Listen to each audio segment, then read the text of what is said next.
اللہ تبارک و تعالی جب مسلمان کو توفیق دے اور اللہ کی بارگاہ کی جانب وہ رجوع کرے تو پھر اس کا رویہ یہ ہونا چاہیے کہ اس کی توجہ ہو اللہ کی جانب.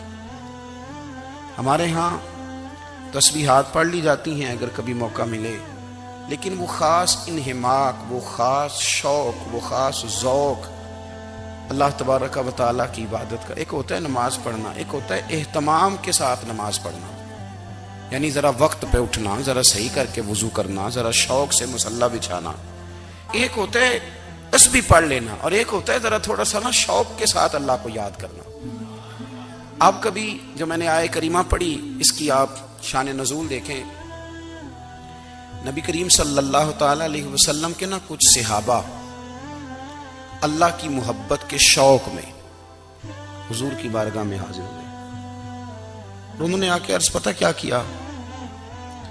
عرض کرنے لگے یا رسول اللہ صلی اللہ تعالی علیہ وسلم سالوں بیت گئے ہیں سجدے کرتے ہوئے، حضور سالوں بیت گئے ہیں تسبیح پڑھتے ہوئے، سالوں بیت گئے کہتے ہوئے کہ سبحان اللہ وہ پاک ہے، ہمیں سالوں بیت گئے یہ کہتے ہوئے کہ اللہ اکبر وہی سب سے بڑا ہے، سالوں بیت گئے کہتے ہوئے کہ الحمدللہ ساری تعریفیں اللہ کے لیے، سالوں بیت گئے اس کی تسبیح کرتے، تحلیل کرتے، تکبیر کہتے.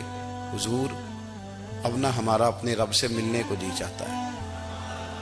تبھی یہ حقیقت منتظر نظر آنا لباس مجاز میں، لاکھوں سجدے تڑپ رہے ہیں میری جبین نیاز میں.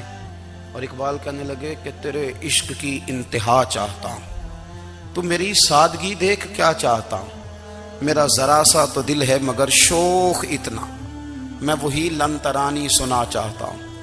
میرا بھی دل کرتا ہے کہ اللہ میں تجھے کہوں میں تجھے دیکھنا چاہتا ہوں جس طرح حضرت موسیٰ کلیم علیہ السلام نے کہا تھا، اور تو مجھے کہے کہ لن ترانی تو نہیں دیکھ سکتا، ذرا سا تو دل ہے مگر شوق اتنا، میں بھی وہی لن ترانی سنا چاہتا ہوں. پھر کہنے لگے بھری بزم میں راز کی بات کہہ دی، بڑا بے ادب ہوں سزا چاہتا ہوں. دیکھو سب لوگوں کے بیچ ہی میں نے یہ کہہ دیا. میرے عزیز صحابہ نا شوق میں، کتنے سارے لوگ ہیں آپ، کتنی ماشاءاللہ بڑی تعداد میں آپ آئے. ہم بھی کبھی اس شوق میں گئے ہیں کہ ہمارے رب کو دیکھنے کو دل چاہتا ہے، ہمارا جی چاہے وہ کبھی ہمیں ملے.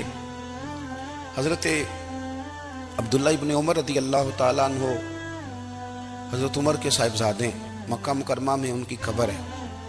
میں نے جب انہیں پڑھا تو مجھے ان سے بڑا پیار ہو گیا. لیکن آپ کو پتہ ہے وہاں جا کے کسی شخص کا مزار تلاش کرنا یا پوچھنا ایک مشکل کام ہوتا ہے. تو ایک دفعہ میں مکہ شریف میں حاضر تھا تو ایک گاڑی والا ڈرائیور مجھے کہنے لگا کہ مولانا میں آپ کو جانتا ہوں، مجھے آپ سے محبت ہے، ایک بات بتاؤں آپ کو. میں نے کہا بتاؤ. کہنے لگے حضرت عبداللہ ابن عمر کی قبر دیکھنی ہے. میں نے کہا یہ تو نہیں کہہ رہا، یہ کسی نے بندوبست کرایا ہے، یہ اللہ نے تیرے دل میں بات ڈالی ہے، یہ ہو گیا تو لے چل مجھے. حضرت عبداللہ ابن عمر کو نبی پاک نے فرمایا تھا راجل صالح، یہ نیک بندہ ہے، یہ متقی آدمی. حضرت عبداللہ ابن عمر رضی اللہ تعالیٰ عنہ سیدنا فاروق اعظم رضی اللہ تعالیٰ عنہ کے صاحبزادے ہیں، اور ان کی ہمشیرہ سیدہ حفصہ رضی اللہ تعالیٰ عنہ حضور کی زوجہ محترمہ. ایک دن اپنی ہمشیرہ سے کہنے لگے کہ نبی کریم صلی اللہ تعالیٰ علیہ وسلم گھر میں آئے نا، اور اگر حضور غم امت میں پریشان نہ ہوں، طبیعت کو حشاش بشاش دیکھو تو ذرا پوچھنا تو صحیح حضور کا میرے بارے میں کیا خیال ہے، پوچھنا تو صحیح کہ کریم کی بارگاہ میں میرا کیا مقام ہے، میرے بارے میں حضور کیا فرماتے ہیں. اب بہن کو کام بتائے اور بتائے بھی بھائی، اور پھر بہن وہ کام نہ کرے، یہ تاریخ میں ہوتا نہیں. حضرت عمر فاروق رضی اللہ تعالیٰ عنہ کی صاحبزادی ام المومنین رضی اللہ تعالیٰ عنہ فرماتی ہیں کہ میں تو بس منتظر تھی. انہوں نے تو کہا تھا نا کہ اگر تم حشاش بشاش دیکھو تو بات کرنا، لیکن حضور تشریف لائے، میری باری تھی، میرے گھر تشریف لائے، کھانا پیش کیا تو فوراً میں نے عرض کی حضور ایک بات پوچھنی تھی. تو حضور نے فرمایا پوچھئے. میں نے عرض کی حضور میرے بھائی عبداللہ ابن عمر کے بارے میں آپ کا کیا خیال ہے؟ نوجوانوں میری بات پہ غور کرنا، میرے بھائی کے بارے میں آپ کا کیا خیال ہے؟ تو نبی کریم صلی اللہ تعالیٰ علیہ وآلہ وسلم نے میری طرف دیکھا اور پھر حضور زیر لب تھوڑا مسکرائے. اور بریلی کے امام کہتے ہیں کہ حضور مسکرا دیتے تھے نا تو جو بڑا دکھی ہوتا تھا وہ بھی ہنس پڑتا تھا. اب سوال پیدا ہوتا تھا کہ پھر تو اس مسکراہٹ کے لیے انتظار کرنا پڑتا ہوگا کئی کئی مہینے کہ حضور مسکرائیں تو رونے والے ہنسیں، تو اعلیٰ حضرت فرماتے ہیں نہیں، انتظار نہیں کرنا پڑتا، یہ مسکراتے رہنا تو حضور کی عادت ہے۔ جس کی تسکین سے روتے ہوئے ہنس پڑے اس تبسم کی عادت پہ لاکھوں سلام۔ یعنی یہ تو عادت ہے حضور کی مسکراتے رہنا، اس کے لیے انتظار نہیں کرنا پڑتا۔ بھائیو آپ خیال رکھیں گے، غور کریں گے، حضرت عبداللہ ابن عمر رضی اللہ تعالیٰ عنہ کے بارے میں پوچھا تو سیدہ فرماتی ہیں کہ نبی کریم صلی اللہ تعالیٰ علیہ وسلم نہ زیر لب مسکرائے اور فرمائے حفصہ تیرا بھائی ہے تو اچھا، لیکن میں نے سنا ہے کہ عشاء کی نماز پڑھتا ہے تو فجر تک سویا ہی رہتا ہے۔ او نوجوانوں، 10 بجے تک سونے کی بات نہیں ہوئی، 9 بجے تک سونے کی بات نہیں ہوئی، 11 بجے اٹھنے کی بات نہیں۔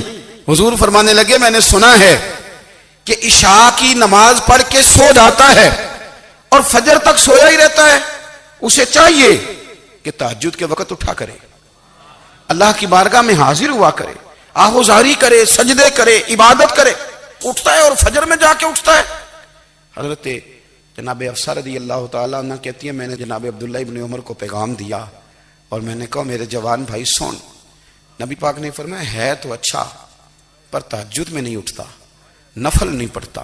او میری ملت کے جوانوں، مزہ نہیں آ جاتا جب ساری دنیا سوئی ہو، ساری دنیا، اور بستر بھی گرم ہو اور نیند بھی پورا غلبہ کر رہی ہو، اور اچانک گھنٹی بجے دماغ میں، آنکھ کھلے، گھڑی پہ نظر پڑے، 3:30 4 بجے کا پیغام گھڑی بتائے، اور کوئی چڑھتی جوانی والا اٹھ کے وضو کرے، اور جب وہ مصلی کھول کے بچھائے تو مدینے والے محبوب کہتے ہیں کہ ہر نماز پہ رب ثواب دیتا ہے، اور جو اٹھ کے تہجد کی نماز پڑھے اسے دیکھ کے تو رب مسکراتا ہے، جو اس کی شان کے لائق ہے، جو اس کی شان کے لائق، وہ مسکراتا ہے، خوش ہوتا ہے کہ میرا بندہ تہجد میں اٹھ گیا، وہ مسکراتا ہے۔